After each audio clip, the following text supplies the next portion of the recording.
Bueno, estamos en comunicación telefónica con Kiki Ramírez. Ella es miembro del equipo nacional de Pastoral Aborigen. ¿Qué tal, Kiki? Muy buenas tardes. Buenas tardes, Alicia. ¿Qué tal? ¿Cómo te va? Bien, bueno, hace poco celebrábamos el Día de la Tierra, el Día de de la Pacha, como solemos decir, y me gustaría reflexionar acerca del significado de la tierra para los pueblos originarios, capaz teniendo en cuenta este lema que leo siempre en las publicaciones de ENDEPA: somos vida en el territorio. Sí, bueno, ese es el lema de todo el año, que, bueno, hemos elegido justamente por esto que me estás preguntando. Tiene que ver con la relación de los pueblos indígenas con sus tierras, con sus territorios. Bueno, ellos son vida adentro del territorio, junto con las otras vidas que están en el territorio. La concepción que ellos tienen es que ellos son, bueno, parte de ese territorio, no están por encima del territorio, sino que son hijos de la tierra, son parte de la tierra, y no tienen un sentido utilitarista ni hacen comercio con el tema de la tierra, no tienen esa concepción patrimonial de la tierra como tenemos nosotros, como si fuera un bien que nos pertenece, del que podemos disponer, del que podemos vender, negociar, bueno, saquearlo, digamos, ¿no? Ellos tienen más que nada un sentido de pertenencia a la tierra, donde es un espacio de vida, donde encuentran lo necesario para vivir, no solamente para el cuerpo, sino también para el espíritu, Uh-huh. para lo trascendente. También hay una relación, toda su espiritualidad se fundamenta en el territorio. En el territorio hay elementos muy importantes que tienen que ver con su espiritualidad, con el que expresan su espiritualidad, con el que expresan su propia identidad, incluso su identidad más profunda. Por ejemplo, algunos pueblos, el día que reciben su nombre espiritual, que es todo un proyecto de vida, tiene que ver con símbolos, signos, elementos que encuentran en la naturaleza. También el tema de los antepasados están allí, y no como algo que ya pasó, simplemente como una memoria, sino que están permanentemente retornando. Uh-huh. O sea, los antepasados siguen presentes en sus vidas, en sus espacios. Entonces tiene un sentido mucho más amplio del que podemos tener nosotros, quizás también más profundo. Y por lo tanto, bueno, el cuidado que tiene con la tierra, esto tiene que ver con la misma vida de ellos, ¿no? O sea, Claro, no lo sienten como algo separado. claro, tal Entonces, por eso es que ellos quizás no puedan concebir la destrucción que se realiza en los territorios, el despojo, el avasallamiento. Es una cosa que no contradice como ellos conciben la tierra. Tal cual, tal cual. Ahora, bueno, siempre han luchado por esta tierra, ¿no? Por este cuidado de la tierra, del lugar donde ellos están, y esta lucha no es actual, tiene una larga historia, y pienso que es una historia que no nos han contado. Sí, la verdad que sí. Desde que, bueno, desde la llegada de los colonizadores es una lucha, y yo creo que siempre fue en realidad esa, ¿no? Eh, Fueron ese trato que se tuvieron con los indígenas, esa forma de verlos, incluso como no personas, o en un momento quizás ya como personas, pero que necesitaban, que eran menores, que necesitaban un tutelaje. Era todo en función de la tierra, ¿no? Era para justificar Ujú. la apropiación de las tierras Claro, indígenas o la riqueza de los pueblos indígenas. Siempre estuvo en juego el tema de la tierra desde el principio. Bueno, después, obviamente, comienza una especie de evolución, digamos, donde empieza a haber un reconocimiento. Las constituciones de los países latinoamericanos comienzan a incorporar los derechos indígenas, empiezan a haber leyes internacionales, tratados internacionales, pero falta mucho todavía digerir esos contenidos, ¿no? Esas leyes, claro, esas normas, porque todavía están en la letra. Y claro. si bien hay avances, eh, pero falta mucho todavía. Entonces la lucha permanece, porque es como una negación sistemática que hay a no reconocer ese derecho. Sí, Porque bueno, quizás siempre son por los intereses económicos, ¿no? Por la riqueza que hay en la tierra, y esto es lo que se disputa, digamos, ¿no? Esos bienes en la naturaleza. Tal cual. Sí, Por eso es que la lucha continúa. tal cual. Vos hablabas de la lucha y tiene este marco legal que vos mismo recién mencionabas, que es el artículo 75, inciso 17 de la Constitución Nacional, capaz muy poco visibilizado, ¿no? Capaz inclusive dentro de la historia nuestra, incluso también el convenio 169 de la OIT.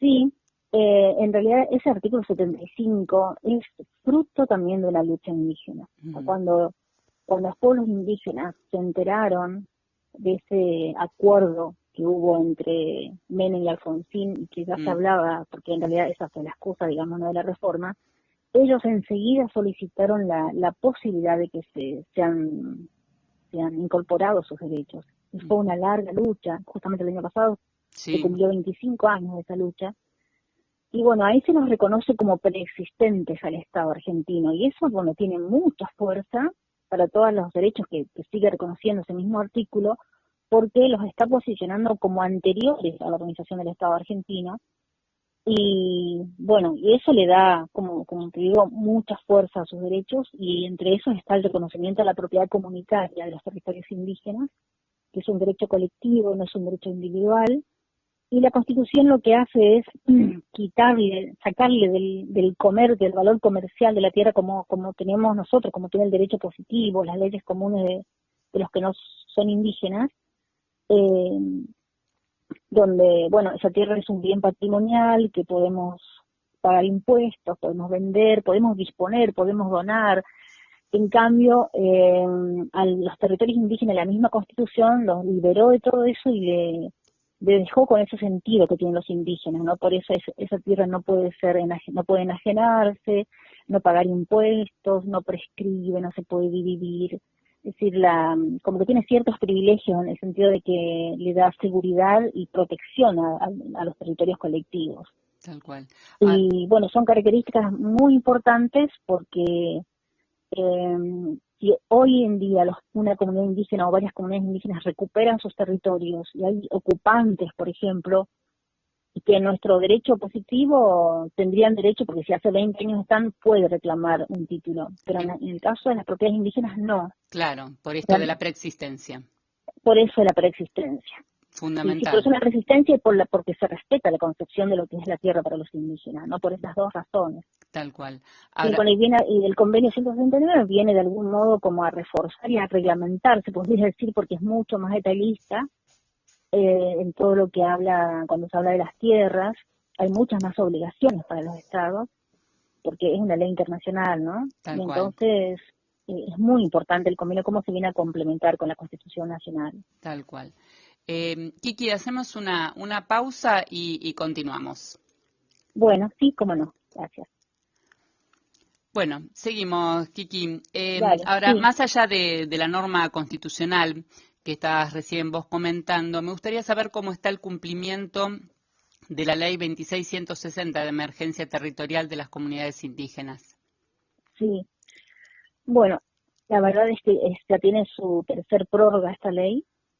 Es la tercera vez que se prorroga con un presupuesto casi con las mismas características con las que se inició esta ley, que es una ley que tiene dos cuestiones importantes, que es que prohíbe los desalojos, todos los juicios de desalojos de las comunidades indígenas de sus territorios, y la otra es que ordena la demarcación de ese territorio, eh, o sea, se hace un relevamiento jurídico, es decir, quienes hoy tienen la propiedad de esas tierras, catastrales, es decir, qué lotes, qué parcela, de lo que se hace es ese relevamiento, ¿no? También se hace un relevamiento social, es decir, se ve cómo está conformada la comunidad, la historia de la comunidad, y eso se hace a través de técnicos como antropólogos o historiadores, donde se deja asentado, digamos, toda esa historia de ocupación de la comunidad. Ujú.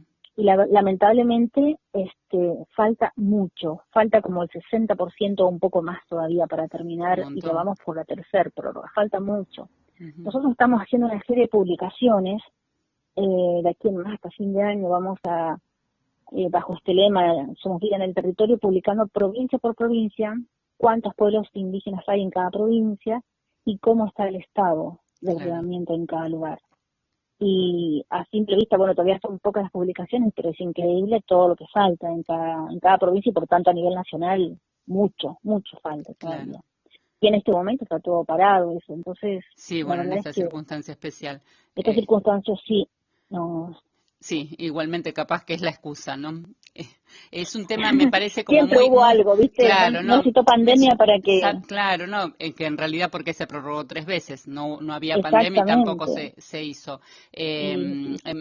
O sea, siento siempre que hablo con vos, hablo con Javier Rodas, no sobre el tema de los pueblos originarios, siento siempre que el tema se invisibiliza y por lo tanto mucha gente no sabe y por lo tanto entonces no se genera la conciencia. Exactamente.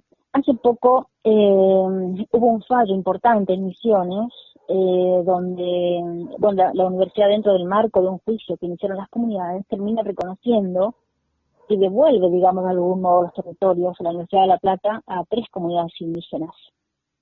Perfecto. Una extensión de 6.000 y pico de hectáreas, y es increíble cómo la sociedad eso parece que no lo puede asimilar, no lo puede aceptar, que quede en manos de los indígenas una extensión grande, digamos, pero que en realidad en este momento hay 5 comunidades, pero por el modo de ocupación que tienen ellos, que no es un uso intensivo que hacen de las tierras, no pueden conseguir que los indígenas tengan esas tierras. Claro, claro. Eh, Así que bueno, por un lado es un logro importante, o sea, por eso hay logros también, pero siempre son así, ¿no? Tienen que ser a través de juicios, no hay así una decisión política, digamos, de hacer que las leyes se cumplan y no tengamos que recurrir a juicios para obtener las tierras.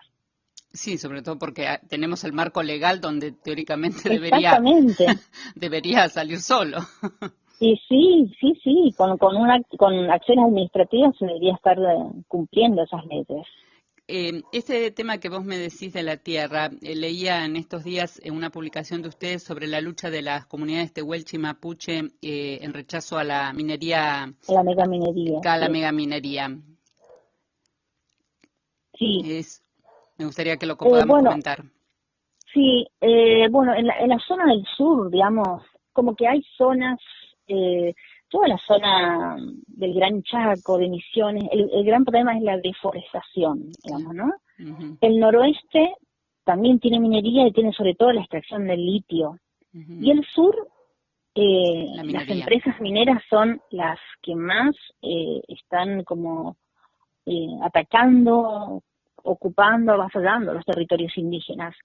Y bueno, también el sur también se caracteriza por una lucha fuerte, porque las organizaciones, no solamente indígenas, sino en articulación con otras, con las asambleas ambientalistas y demás, están, y en este momento están dando una dura batalla contra la megaminería. Este, bueno, sobre todo por la contaminación del agua, Obvio.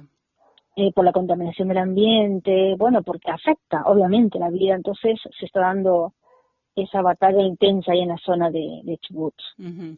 O Y sea, así, ¿no? Permanentemente, sobre todo en este tiempo de pandemia, son las actividades que primero se liberaron, ¿no? O sea, las que primero empezaron a hacer, que permitieron para realizar sus actividades fueron las empresas extractivistas, justamente.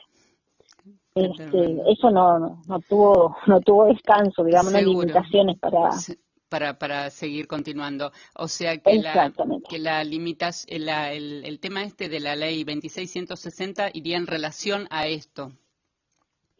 Tiene Eh, relación porque lo que hace la ley es, de algún modo, esta ley 26 termina con una carpeta técnica, digamos, ¿no? Cuando finaliza el trabajo, la comunidad recibe una carpeta técnica donde esa carpeta tiene una resolución, termina con una resolución del INAI, o sea, una resolución del Estado, donde reconoce que ese territorio relevado es de uso público, tradicional y actual de la comunidad. ujú, Porque la Constitución reconoce el derecho a la posesión y el derecho a la propiedad de las tierras indígenas.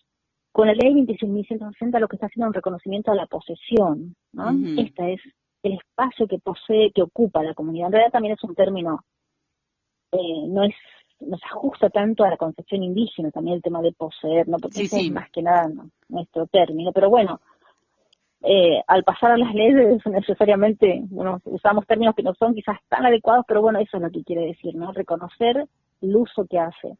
Entonces, cuando una empresa o minera o forestal o lo que sea, quiere ingresar a esos lugares, las comunidades pueden recurrir a su carpeta técnica. Por eso es tan importante que termine ese relevamiento, porque queda de algún modo visiblemente limitado cuál es el espacio que los indígenas están reclamando, porque antes, cuando no estaba esta ley, no se sabía, nunca había una prueba que convenciera a los jueces y demás, es que hasta aquí llega el territorio indígena o hasta dónde. Claro. Con esta carpeta queda bien delimitado cuál es el espacio de uso tradicional de la comunidad. Claro. Entonces, ante el avance de algunas empresas, bueno, ellos pueden recurrir para, bueno, reclamar la defensa de ese espacio, ¿no?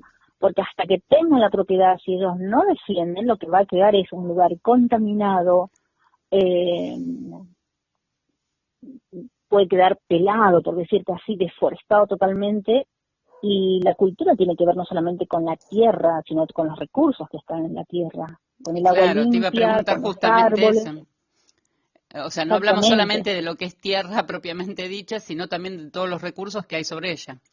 exactamente, incluso lo que a veces están debajo de ella también, ¿no? Por También, eso justamente el territorio es esa diferencia entre tierra y territorio, es que el territorio abarca muchas cosas más, porque no solamente está hablando incluso de las cuestiones tangibles, ¿no?, que hay claro, en un territorio, sino ujú, también de lo intangible, es decir, lo que no se ve, tal cual. porque ellos perciben ciertas fuerzas, ciertas energías que son muy importantes, que tiene que ver con la espiritualidad justamente. Entonces el territorio abarca todo eso.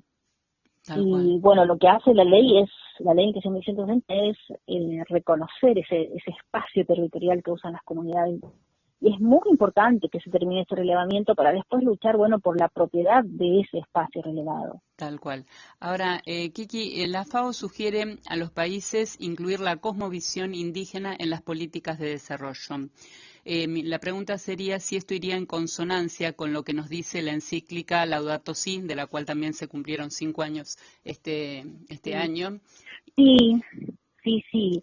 Lo que hace Juan Pablo II es, bueno, de algún modo hace ver, ¿no?, que la crisis mundial que vivimos es una crisis ambiental, ¿no?, una crisis que tiene que ver con los recursos de la tierra, con el tratamiento que estamos haciendo a los recursos de la tierra, y considera a los pueblos indígenas como los que conocen esos territorios, con lo que hacen un uso sustentable, razonable de ese territorio, y bueno, él llama a que los indígenas sean partícipes a la hora de emprender cualquier actividad en esos territorios. Tiene que ver con lo que la encíclica, con lo que dice la FAO. Perfecto. Y bueno, y el Papa retoma todo esto, en todo lo que fue el signo de la Amazonía, en la carta Querida Amazonía también, este, reconoce, hace un fuerte reconocimiento de los pueblos indígenas en el cuidado de la casa común, como él llama, ¿no? Entonces, para nosotros como ENDEPA, Laudato Si como Querida Amazonía y el documento final del sínodo son muy importantes, porque creo que es el documento que más se refiere a nuestra pastoral indígena, digamos, ¿no? Porque tiene que ver con el ambiente y tiene que ver con los pueblos indígenas, que es nuestra principal tarea, digamos, como ENDEPA, que desarrollamos junto con las comunidades. Perfecto, perfecto. Bueno, Kiki, Sí. mucho para seguir reflexionando. Cada tanto hablamos, así podemos visibilizar el tema, que me parece que es lo que muchas veces más cuesta, sobre todo en otros medios mucho más grandes. A que sí, bueno, Sí. seguimos, Kiki. Bueno, Alicia, te agradezco muchísimo y cuando quieras estamos disponibles. Bueno, Muchas gracias, ¿eh? en contacto, ¿eh? Bueno, Gracias, bueno, chao, hasta luego. Bueno, Bueno, estamos en comunicación telefónica con María del Carmen Conti. Ella es misionera de la Inmaculada de Padre Colbe. ¿Qué tal? Muy buenas tardes y bienvenida al programa radial. buenas tardes. También para mí es un gusto de compartir con ustedes esta tarde de encuentro a través de este medio en este programa radial. Bueno, María del Carmen, antes de conocer aspectos de la vida de San Maximiliano Kolbe, de su apostolado, me gustaría que lo podamos presentar brevemente. Sí, con mucho gusto. Naturalmente en su niñez Maximiliano no era conocido como padre Maximiliano ni como Max o San Max como nosotros lo llamamos. Nació en la ciudad de Dunska Wola, una pequeña ciudad de la Polonia, que en ese tiempo Polonia estaba bajo el dominio del zar Nicolás II, porque la Polonia no existía, digamos, como territorio nacional, sino que sus tierras estaban repartidas entre Rusia, Austria y Prusia. Así que en esta situación nace el pequeño Raimundo, así como fue llamado por sus padres, el día 8 de enero de 1894. Era el segundo de 5 hijos de Julio Kolbe y María Dabrowska, una familia de tejedores polacos. El apellido del papá Kolbe era un apellido proveniente de Alemania. De estos 5 hijos solo vivirán 3, entre ellos el pequeño Raimundo, que tomará el nombre de Maximiliano cuando entra en la orden de los frailes menores conventuales. Uh-huh. Esa es la presentación. La presentación. A mí me gustaría saber, porque es bueno, me parece saberlo, el contexto histórico que le tocó vivir, sobre todo cuando, bueno, ya siendo sacerdote. Sí, bueno, el contexto histórico, como ya te digo, era esta tierra polaca, habitada y repartida entre estas grandes, Rusia, Austria y Prusia, estos reinos, y si bien no tenía un territorio bien definido, Polonia, por esta invasión, sí tenía una identidad nacional muy fuerte, y esta identidad nacional polaca estaba dada por la fe católica. Los rusos eran ortodoxos, pero los polacos eran católicos. Y el centro de unión y del patriotismo y de la identidad nacional del pueblo polaco era el santuario de la Virgen Negra, la Virgen que se encuentra en Częstochowa, que para el pueblo polaco fue y sigue siendo la reina de la Polonia. A este santuario mariano todos los polacos peregrinaban siempre, al menos una vez al año, y muchas veces en la vida, para ir a ponerse a los pies de esta reina, que les daba esta identidad nacional y esta fuerza y este sentido muy de gran unidad de todo el pueblo. Así que eso es muy, muy lindo, porque la familia Kolbe era una familia pobre que vivía de su trabajo manual, pero que tenían esta fuerte unidad patriótica y nacional, porque vivían una fuerte espiritualidad mariana. Claro, ese era el punto de unión. Sí. Era el punto de unión. Bueno, estamos hablando de María, y bueno, podemos reconocer al padre Kolbe como un activo promotor de la veneración al Inmaculado Corazón de María. Sí, de hecho, padre Maximiliano Kolbe, bueno, cuando con su hermano, a causa de una misión de los padres franciscanos que hicieron en la ciudad de Dunska Wola, en esa pequeña ciudad de Dunska Wola que aún conserva la casa natal donde nació el padre Kolbe y donde vivieron junto con sus papás y sus hermanos la primera etapa de su infancia. Después se trasladan a otra ciudad. Es allí donde él en esta misión decide junto con su hermano abrazar este ideal religioso, y con su hermano van a otro convento de los padres franciscanos para comenzar este camino de la vida religiosa. Y cuando él va a estudiar teología a Roma, el joven estudiante Raimundo, ya con sus votos de profeso, toma el nombre de Maximiliano. Era en 1917 cuando en Fátima la Virgen se estaba apareciendo a los tres pastorcillos y pide a estos tres niños que, además de la oración y de rezar por la conversión de las personas, pide la consagración a su corazón inmaculado. Padre Kolbe no conocía esto que estaba sucediendo en Fátima, y él, junto con otros 6 compañeros, deciden vivir esta espiritualidad mariana para hacer frente a lo que en ese tiempo estaba sucediendo también, que era muy fuerte la masonería, la cual arrasaba, digamos, y hacía gran publicidad y propaganda contra la Iglesia Católica. Y padre Maximiliano, el joven Maximiliano, dice: ¿qué podemos hacer nosotros los cristianos de frente a este mal que está avanzando? ¿Quedarnos quietos o al máximo rezar? No, tenemos que, entre comillas, combatir con las armas del bien para poder hacer frente al mal que avanza.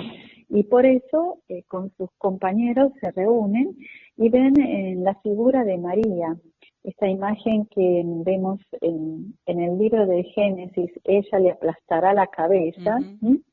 Esta imagen que hoy es la imagen de la iglesia también, ven en esta imagen de María esta mujer, la mujer toda bella, que puede hacer triunfar el bien, y por eso, junto con sus compañeros, quieren consagrarse a su corazón inmaculado para ser estos, como llamaba Padre Kolbe, caballeros de la Inmaculada. Hermoso. Ahora, me gustaría saber, hablando que estamos en un medio de comunicación, ¿cuál fue el aporte sobre los medios de comunicación?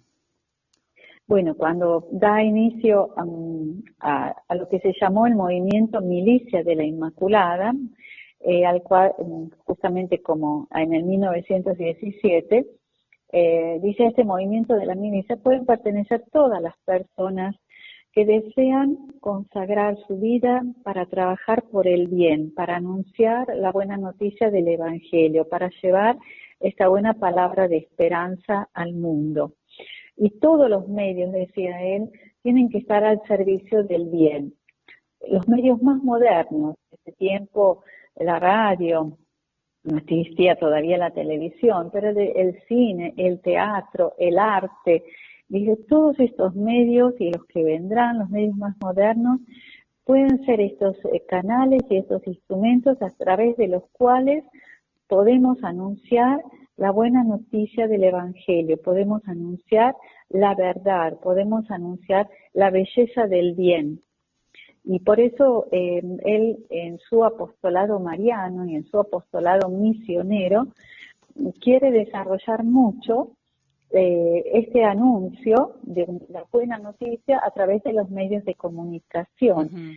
Y en ese tiempo era muy importante la prensa, ¿no? Por eso cuando después regresa a Polonia, lo primero que quiere hacer es fundar una imprenta, comprar las maquinarias, para que también, junto con sus hermanos frailes, puedan dedicarse a través de los medios de comunicación para llevar esta novedad de vida.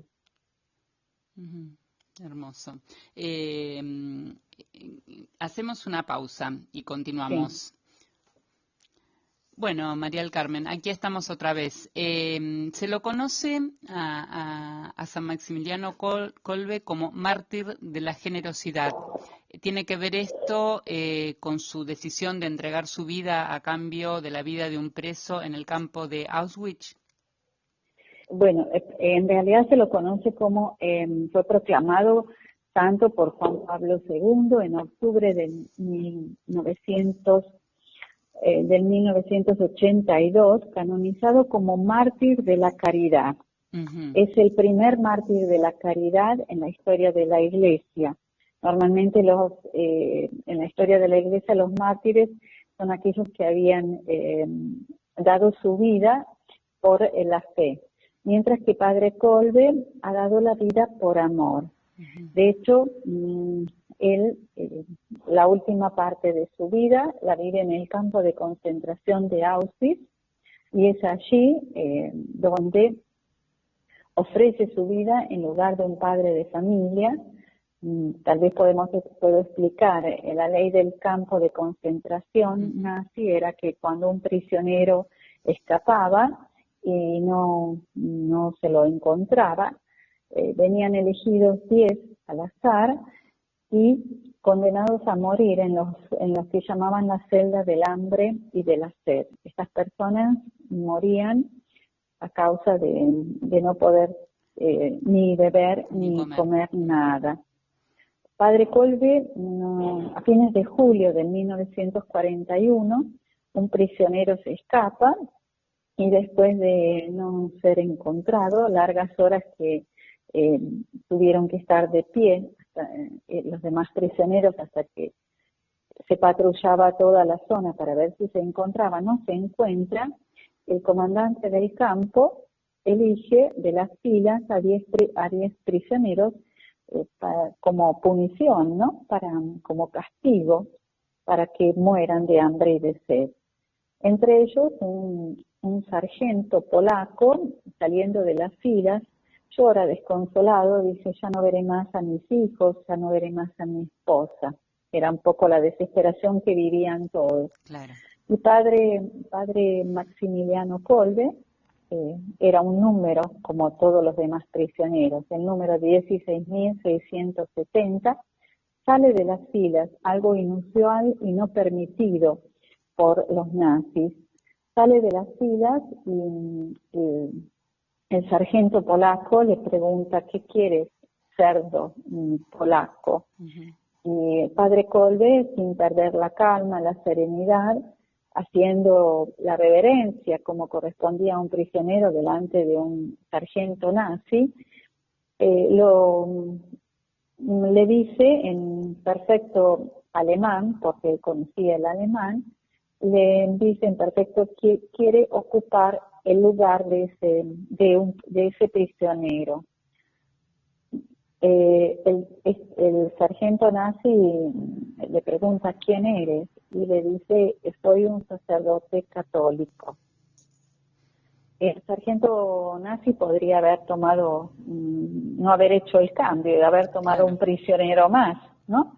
Pero ese es también algo misterioso, que aceptó el cambio. Y este señor, Francisco Gajowniczek, este sargento polaco, se salvó. Mientras que padre Kolbe descendió con los otros 9 prisioneros en estos búnker, que eran prisiones dentro de la misma prisión, digamos, para morir de hambre y de sed. Entran a fines de julio. Y bueno, la ley del campo era que estas celdas venían utilizadas continuamente, así que desde la mirilla de la puerta de la celda controlaban siempre los decesos de los prisioneros. Pasada una semana, y esto también contado por prisioneros que sobrevivieron al campo, que de esas celdas de la prisión se escuchaban siempre llantos, gritos, desesperación, imprecación. Cuando padre Kolbe entra en estas celdas de la muerte, se empieza a escuchar cantos, oración, como que padre Kolbe ayudó a morir a esa gente, a esos compañeros de prisión, de un modo más humano, dándoles la dignidad de persona. Esto también contado por los mismos prisioneros del campo que tenían que estar al servicio de los nazis y que hacían estos controles periódicos. Las vísperas del 15 de agosto, cuando abren la puerta de la celda para sacar los cuerpos de los prisioneros que habían muerto, todavía encuentran que padre Kolbe aún respiraba, aún estaba con vida. y como necesitaban usar esas celdas, le inyectan una inyección de veneno. En el campo de concentración todavía existe la documentación de el ingreso de Padre Colbe al campo y el día de su muerte, 14 de agosto de 1941, y la causa de su muerte figura paro cardíaco. Claro, era lo que provocaba la inyección de veneno. Del veneno. Pero el cuerpo de Padre Colbe, junto con los cuerpos de sus compañeros, fueron llevados al horno crematorio y sus cenizas esparcidas al viento, justamente el día 15 de agosto, día que celebramos la Asunción de María al cielo. Su vida toda entregada a María concluyó de este modo, siendo esparcidas sus cenizas al viento el día de la Virgen. Mira vos, ahora uno piensa, ¿no? Hoy cuál podría ser el mensaje para todos nosotros, ¿no? Sobre todo, capaz en este contexto en el que estamos viviendo. Sí, en este contexto que estamos viviendo, muchas veces he pensado a Padre Maximiliano Kolbe en el campo de concentración. No es la misma comparación, ¿no? Pero como dice Papa Francisco, hoy estamos viviendo un hospital de campaña. Tal vez Padre Kolbe también vivió así dentro del campo. Y los testimonios de quienes lo conocieron en el campo nos hablaban de una persona que infundía serenidad, infundía esperanza, infundía coraje, era capaz de dar su pedazo de pan, su plato de sopa, de compartirlo con quien más también lo necesitaba, pero siempre con esta calma, con esta serenidad, con esta luz que irradiaba y con esta gran fuerza de fe. Y esto es lo que hoy siento que me invita a mí, y creo que puede ser el mensaje que nos dona. Cuando uno está atravesado por la fuerza del amor, es capaz de saber estar de pie en las situaciones más difíciles, en las situaciones más trágicas, porque está seguro de que su vida está en el corazón de Dios, ¿no? Y eso era la certeza de Padre Kolbe. Y si le preguntamos hoy, ¿quién te dio la fuerza, Maximiliano, para vivir en el campo de concentración así, para salir de las filas? Seguramente que nos diría esta presencia materna de María, que lo abrazaba, que lo envolvía y que lo fue entrenando su vida, lo fue entrenando en este amor donado, en esta vida entregada momento por momento en las pequeñas cosas de cada día. Y eso es lo que siento que hoy a mí me enseña, a mí me invita y que es también un ejemplo, ¿no? Tal cual. El amor es esta fuerza creativa que cada día nos impulsa, nos estimula a vivir la cotidianidad con una mirada de esperanza, con una mirada de fraternidad, con una mirada de solidaridad, saliendo de uno mismo, Tal cual. Capaz de abrazar al otro. Tal cual. Bueno, María del Carmen, nos quedamos sin tiempo y con ganas de saber mucho más del Padre Kolbe. Imposible en 20 minutos poder saber de su vida, de todo lo que nos puede enseñar, como bien vos lo decías, a que sí agradecerte por este tiempito, agradecerle a Angélica, que fue el puente para que podamos hacer esta charlita radial. A que sí, bueno, muchas gracias y habrá otra oportunidad seguramente para poder charlar. Bueno, muchísimas gracias. Sí, el tiempo es siempre tirano para... Tal cual. Pero bueno, uno puede seguir conociendo a Padre Maximiliano Kolbe porque hoy es el santo universal, ¿no? Es de toda, no es solo para la Iglesia, es patrono de los medios de comunicación, es patrono de la familia. Así que hay mucho material para conocerlo y para quien desea también conocerlo donde él vivió, también eso es una experiencia muy fuerte. Me imagino que sí, me imagino que sí. A que sí, bueno, muchísimas gracias, No, gracias a vos y Bueno, gracias a todos. Buen fin de semana. gracias.